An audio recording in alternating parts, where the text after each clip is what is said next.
today, and also Romans 5 is so important. We're beginning, as Todd said, a new sermon series. There are a number of traps that we can very easily fall into, and I love these decorations up on the stage that show different kinds of traps. When you're growing up, you don't plan to fall into these traps. We're going to talk today about cynicism. As you're growing up, you don't write in the high school yearbook, I hope to become a cynic someday. I hope to become bitter, hardened, angry, pessimistic, discouraged, looking around at everything with a cynical smirk.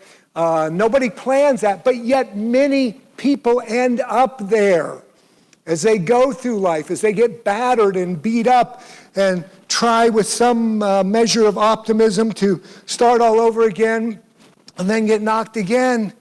It's easy to fall into that trap. So that's the first trap we're going to look at. But for the next 5 weeks, each week we'll be taking a different trap that people don't intend to fall into. They don't try to. They don't purpose to. But somehow they end up in this trap. So before we go any further, let's look at Luke chapter 15, verse 25. And I want you to see what the elder brother says that are the warning signs. There are these warning signs that you'll see that I'm entering in, and then what the Father says to him in return. This is God's inerrant, infallible, and all-sufficient word. Beginning in verse 25. Meanwhile, the older son was in the field. The younger son is inside having the big party. And when he returned home, he heard music and dancing in the house. He asked one of the servants, "What's going on?"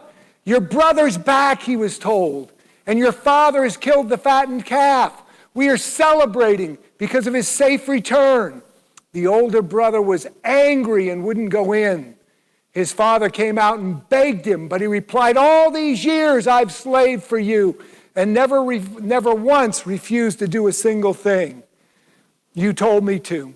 In all that time, you never gave me even one young goat for a feast with my friends. Yet, when this son of yours comes back after squandering your money on prostitutes, you celebrate by killing the fattened calf." His father said to him, "Look, dear son, you have always stayed by me, and everything I have is yours. We had to celebrate this happy day, for your brother was dead and has come back to life. He was lost and is now found." Each of those underlined parts we're going to come back to.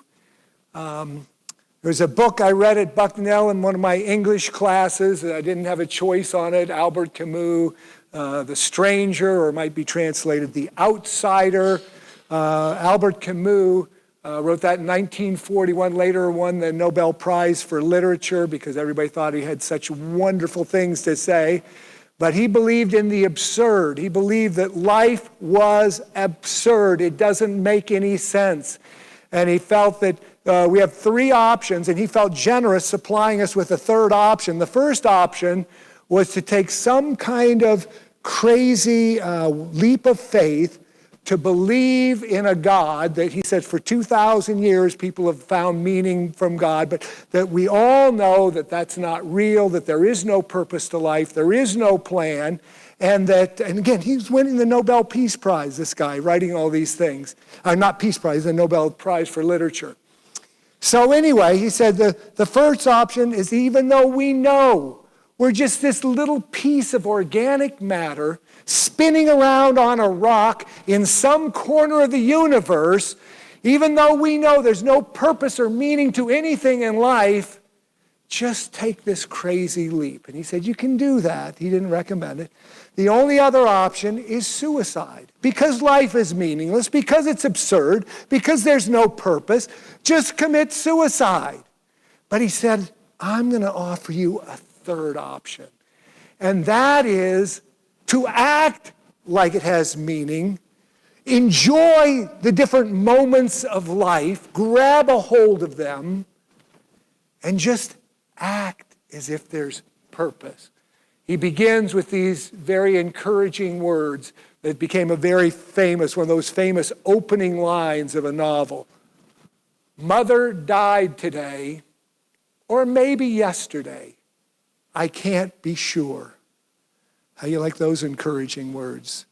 What he's saying is, it doesn't matter. It's meaningless if somebody died. And I'm not engaging in all sorts of excitement about that because everything's absurd and everybody's threatened because I'm not playing by the same rules. I don't see family the same way others did. I don't see a workplace the same as other people. And he goes on, the key character whose mother just died, and he can't remember whether it was today or yesterday, goes and shoots an Arab in Tangiers, and that's where this, or I'm sorry, Algeria. This is where this all took place. That's where Camus is from. And why did he shoot? He wanted to see what it felt like to pull a trigger. That's why he shot somebody. Then, because he showed no remorse, he's sentenced to die. And these people come to comfort him. You're about to die. I don't want to be comforted by anybody. I want to die with all these people mad at me. That's what I want to do. Now, as we have these shootings today, as we read the manifestos of the people, why do you hear some of those things leaking out of Camus' writings that were so celebrated in the 40s and that we're still reading today? He goes on to write The Myth of Sisyphus, for which he again got high acclaim. Sisyphus was that mythical character that was punished by having to push a rock up the hill only to have it fall down, and then you push it up the hill, and again it falls down. And Camus says that's what life is. It is absolutely meaningless. It's absurd. But here's a secret for how to get through. Imagine that Sisyphus is happy. Now, of course he's not. It's going up and down. It's meaningless. You just push it up to come down, and that's the way the world is. But just imagine, and then you can find some sort of happiness in your work by just imagining that there is meaning to it. How do you like those words of encouragement that are celebrated by Sisyphus? Well, he wasn't the first cynic that ever lived in the world. There's a guy by the name of Solomon. Anybody heard of him before? Solomon had privileges that you and I don't have. He could try and test everything, and he did, and he found out in his own words that they were all meaningless.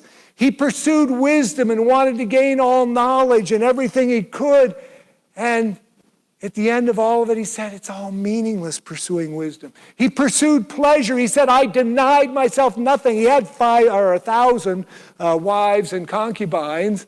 I denied myself nothing, and it's all meaningless. So I'll work, and he built great buildings and did great things. And he said at the end, it's all meaningless. It's all vanity. And then he worked on power, and he conquered countries and did this and did that, etc.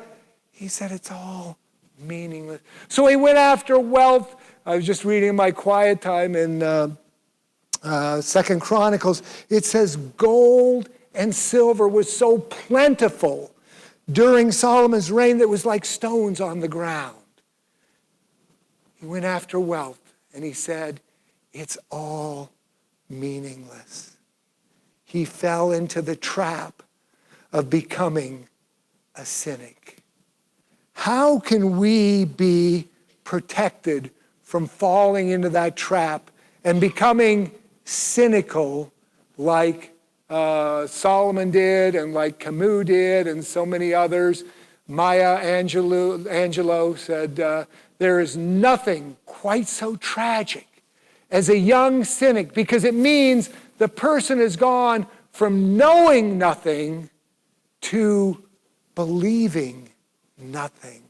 What a horrible place to be, and yet more and more people have become cynical and upset and say life is meaningless.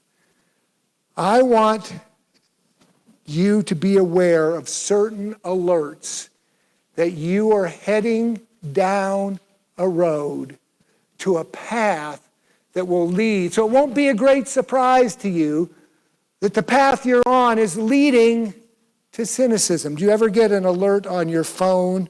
If there's bad weather, I get this little alert that pops up, and I don't know if you got one on, was it Thursday? This was exit 11 of the Northway, that big, huge cloud. That's Channel 6 News that got that picture of that big cloud that came down.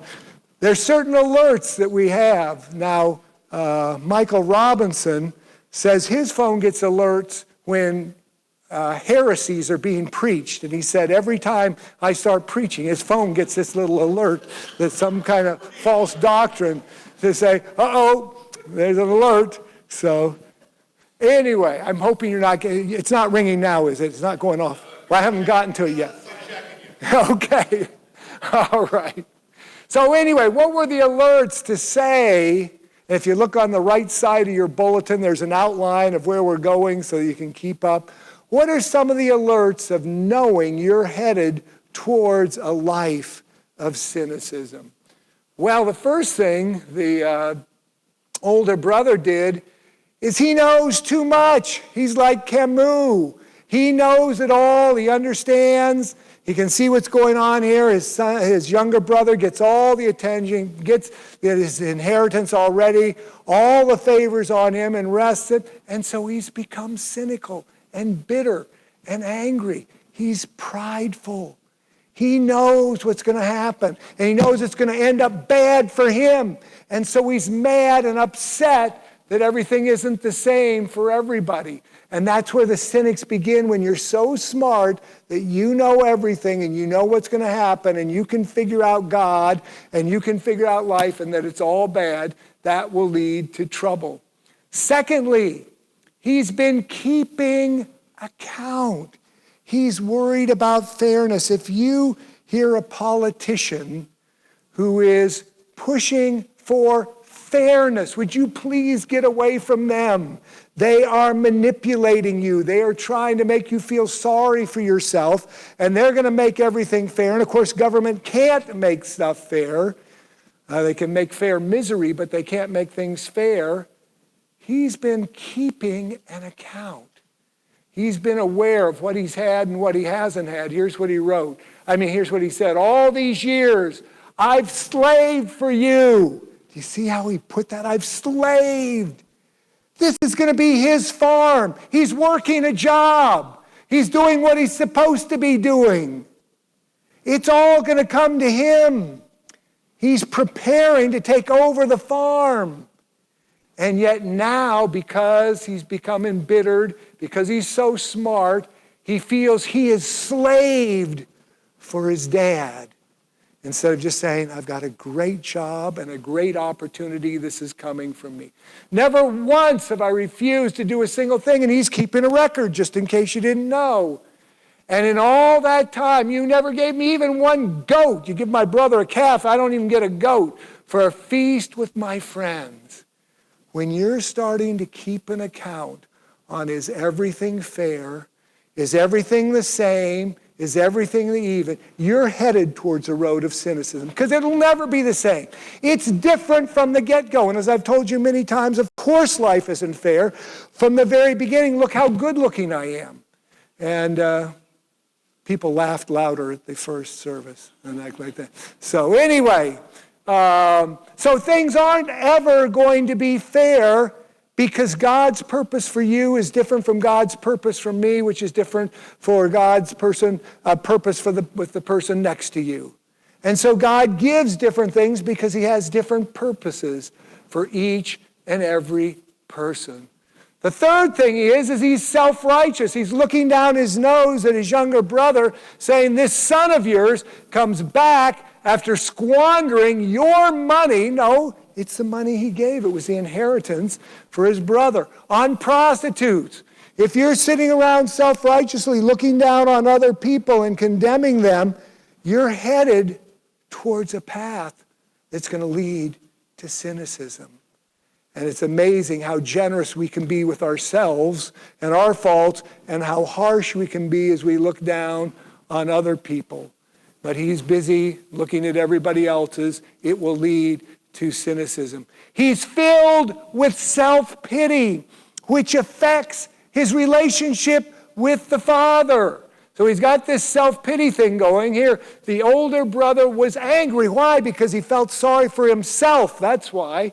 And he wouldn't go in. He's not willing to go in. The Father has to come out to him because he's so bitter and so angry. If I become bitter, it's going to affect my relationship with God.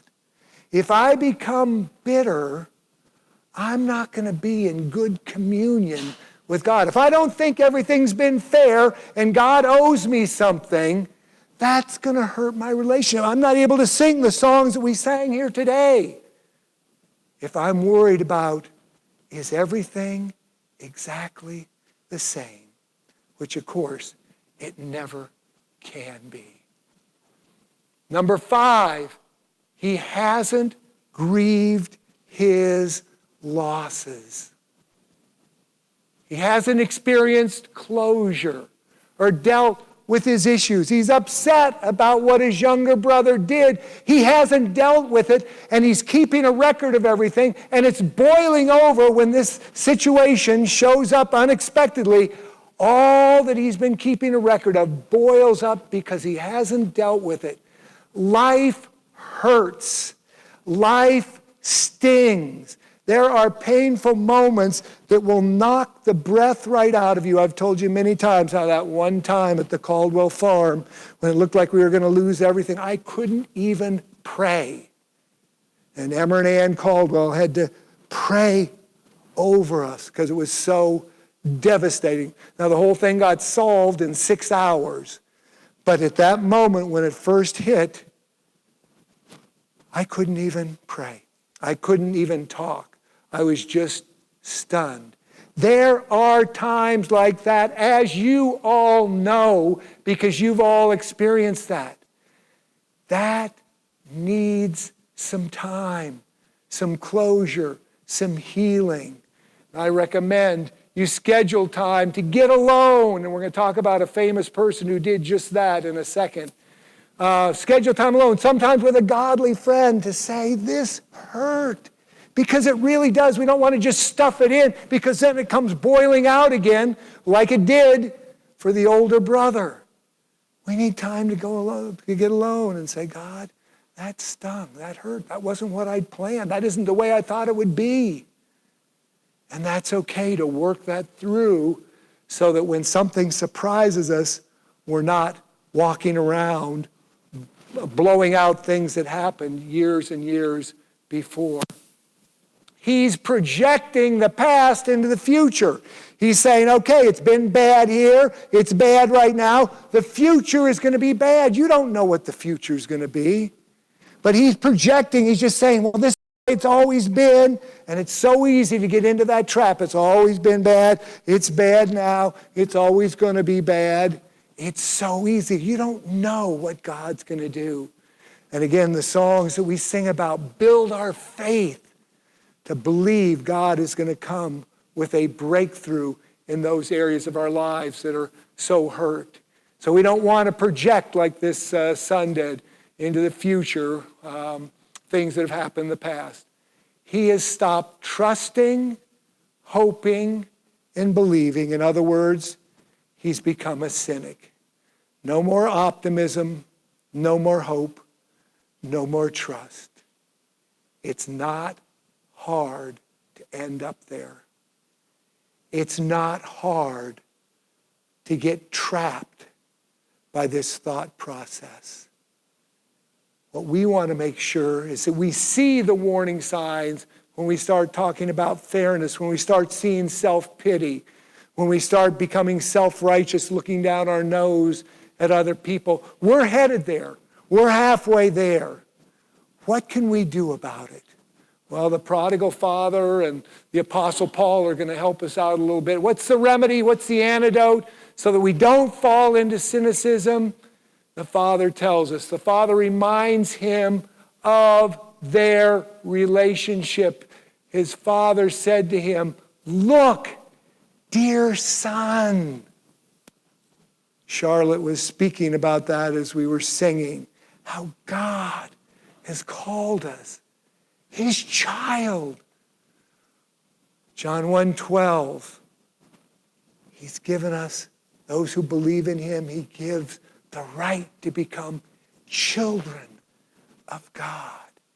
You are a child of God. Well, it sure doesn't feel like it. I got beat up pretty bad here. I didn't see this one coming and all this stuff that's happened. You are a child of God. Your kids don't get to go through life without getting a scrape or a bruise or a bump or a break or all of the other things. God's children get some bumps and scrapes. It's Satan who's doing it, going and your arch enemy and out to beat you up. And where we live is a battleground. It's not a playground. It's a battleground. And there is a fight going on. It was going on before you were even born. It'll go on after you're dead. But you're in the midst of it now, and there's a fight. But you're still his child. And that's why the Father says, dear son, I'm your father. I love you. Well, how come he gets, I still love you. Even if you don't understand everything and can't figure everything out, you're still my son. If you want to be kept away from cynicism, remember that you are a child of God. The moment you repented of your sins, invited Jesus to be your Lord and Savior, you became his child. No matter what's going on out there in the world, you are his child. Secondly, the Father reminds him of his privileges and has him reflect on it. Everything I have is yours. See this farm that we worked hard, we knocked ourselves. It's all going to you. Look at the great privileges. The Bible is loaded with all the privileges that you have as a child of God. You've got the peace that passes all understanding. You've got the supernatural strength that you can do all things through Christ who strengthens you. He's given you the hope that does not disappoint. And he's provided financially. He's cared for you in situation after situation after situation. Remember all that God's given. And most of all, he's given you heaven. The worst thing that can happen to you is you die, and then you get to go to heaven and be with him for all of eternity. No more struggles, no more battles. Just in the presence of God and with those who've gone on before us. Remember all the privileges. Everything I have. The son's back, but he's not getting the farm. He already got his inheritance. This son has got so much coming to him. He is so blessed. But he's picking up on one little cow that's been offered for his brother. Third, the Father points him away from self-pity and towards amazing grace. Your brother was dead, and he's come back to life. He's going, do you know what that means? We tried to reason with him. We tried to talk to him. He's gone, and nothing was going to bring him back. And now here he is back. It's a miracle. When I went to college, my thoughts weren't, I think I'll get really spiritual, go to church quite a bit, hang out with Christian people. That wasn't my plan when I went off to college.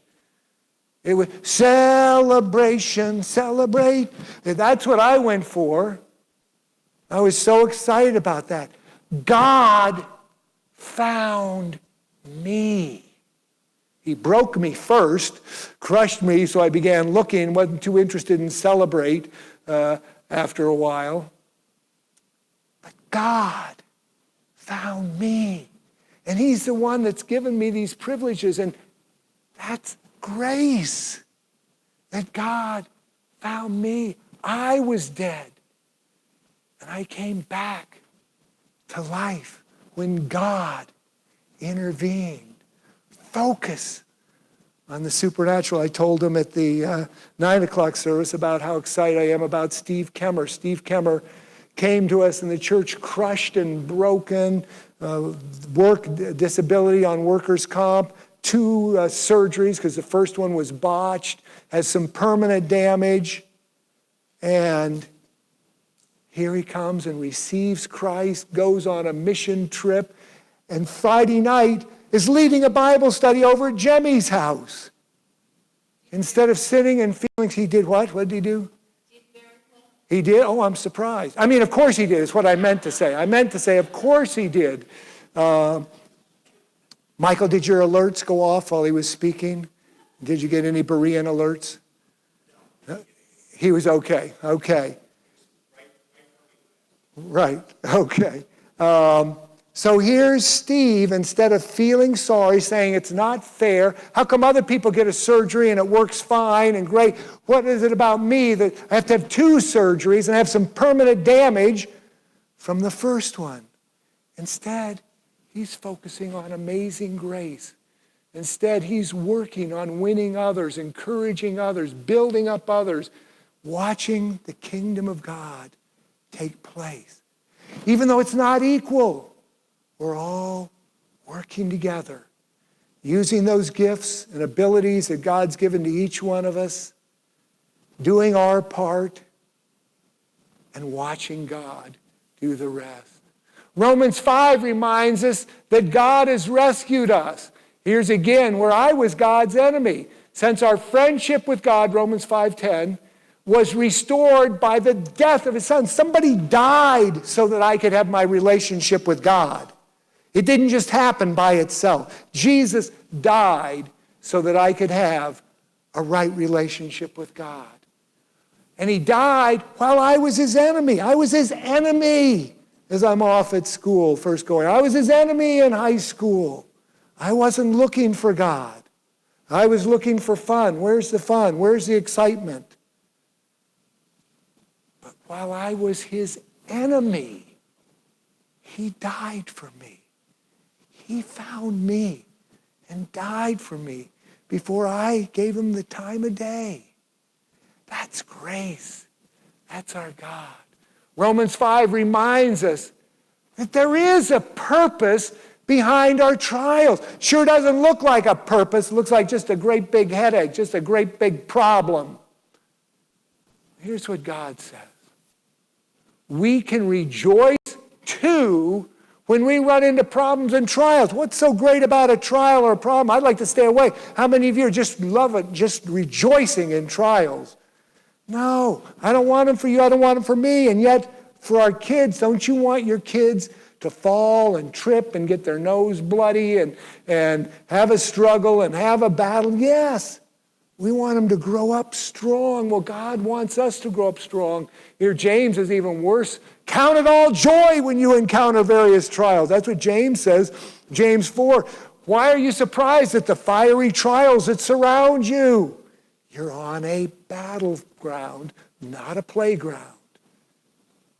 So what happens when we run into problems? Camus says it's just all absurd. That's what happens when you have trials. It's all meaningless. You worked hard to do this and that, and then it all fell apart around you. It's all absurd. No. God says we rejoice when we run into problems and trials, for we know that they develop endurance, and the endurance develops strength of character, and the character strengthens our confident hope of salvation, and this hope will not lead to disappointment. Cheryl and I have been watching Band of Brothers.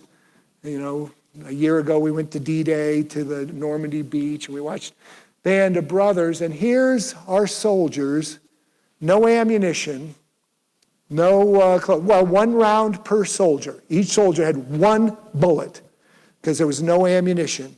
And that they got off of dead soldiers.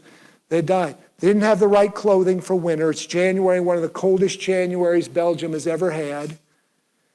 No uniforms, no food.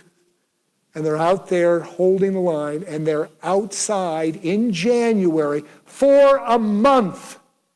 For a month, sitting in foxholes fighting the battle of the bulge.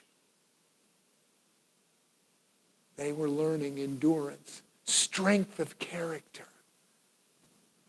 And the best part is the hope of salvation that will not disappoint us. There is a purpose behind every trial. Not because I say so, but because the Bible says so. That there's a purpose between the trial you're going through that makes absolutely no sense. And it doesn't mean, we can understand everything and give a nice, peachy, Pollyannish kind of solution for you. There are things that, again, blow me out of the water, that I don't even understand, that knock the breath right out of me. But God says there's a purpose and a plan before him, and we can trust him versus Camus.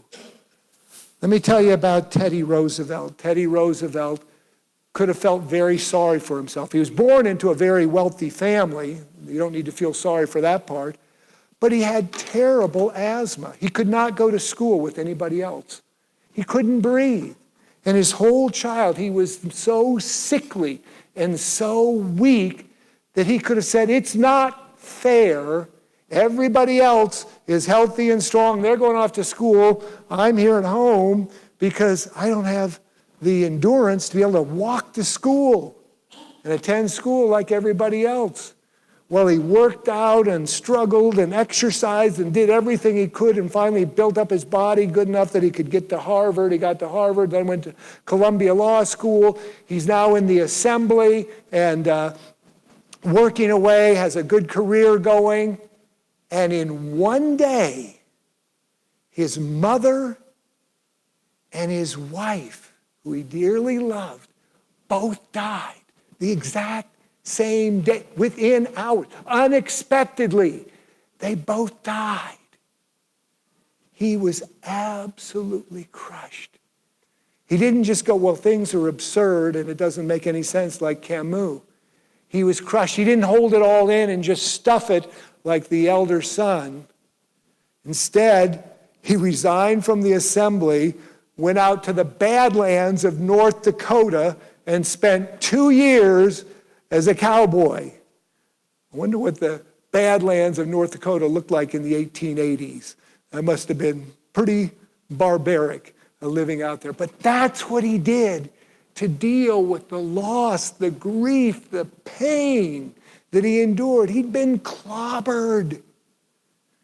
And after 2 years, he sensed some healing. And he came back, began his career, remarried, started all over again, put the pieces back together, ultimately becomes Assistant Secretary of the Navy, resigns that to make his own regiment to go to the Spanish-American War, and he fought the charge of San Juan Hill. He led that charge, came home a war hero, became president. Then after he stepped down from being a president, when World War I broke out, he volunteered to raise a regiment and go fight the Germans. He wanted, the next president wanted to go lead the troops again over there in World War I, but Wilson wouldn't let him. He won the Nobel Peace Prize, did all sorts of things. But he said something very interesting. In 1910, he gave a speech called In the Arena. And he said, the poorest way to face life is to face it with a sneer. That's a cynic. If you're facing life with a sneer, it'll never work out. It's always bad. Nothing ever goes right. Poor me. Everything's against me. It's not fair. There are many people who feel a kind of twister pride in cynicism. There are many who confine themselves to criticism of the way others do. That's what the prodigal son was doing. The brother was looking down his nose at his brother. Do what they themselves dare not even attempt. So here, they wouldn't think of doing something, but they're sure quick to criticize other people who are. There is no more unhealthy being, no person less worthy of respect. It is not the critic who counts. It's not the man who points out how the strong man stumbles. So it's not the one who's sitting there pointing out all the weaknesses of the others that counts. Or where the doer of deeds could have done them better. Yes, you did some deeds, but you could have done them better. You should have done them this way or that way. He says that's what the cynic does. The credit belongs to the man who's actually in the arena, whose face is marred by dust and sweat and blood, who strives valiantly, who errs and comes up short again and again, because there's no effort without error and shortcoming. Do you understand what he's saying? If you're doing it, you're going to make some mistakes, and there's somebody saying you did wrong on that. Well, they're not out there, but you're out there, and of course you'll make some mistakes if you're doing something, if you're trying to move forward. But there they are criticizing that person, but who does actually strive to do the deeds, who knows great enthusiasms and the great devotions, who spends himself in a worthy cause, who at best knows in the end the triumph of high achievement, and who at the worst, this is if everything goes wrong, if at the worst, if he fails, at least he fails while daring greatly, so that his place shall never be with those cold and timid souls who neither know victory nor defeat. I don't want any of you to fall into the trap of cynicism. I don't want to fall into the trap of cynicism. I want to encourage you to fulfill your purpose, to strive to do all that God has placed on your heart, knowing that some of you'll fall flat on your face and not get too far, and others will lead to marvelous success. I want to encourage you to be the one that's in the arena with the blood and the sweat and the tears, the mud on your face, but you're struggling to fulfill that dream, that purpose, that plan that God has placed on your heart. And the first time you tried, it got worse instead of better, so you prayed harder, and then it got even worse than the first time. But you keep going and watching what God does, knowing that ultimately someday you'll be standing before the Lord going, what a ride. Wow. You gave it everything you had. You left it all on the field, serving him and giving to him. And it wasn't fair all along the way. This happened and that person got this and this one had that. But you're doing your part, what God's called you to do.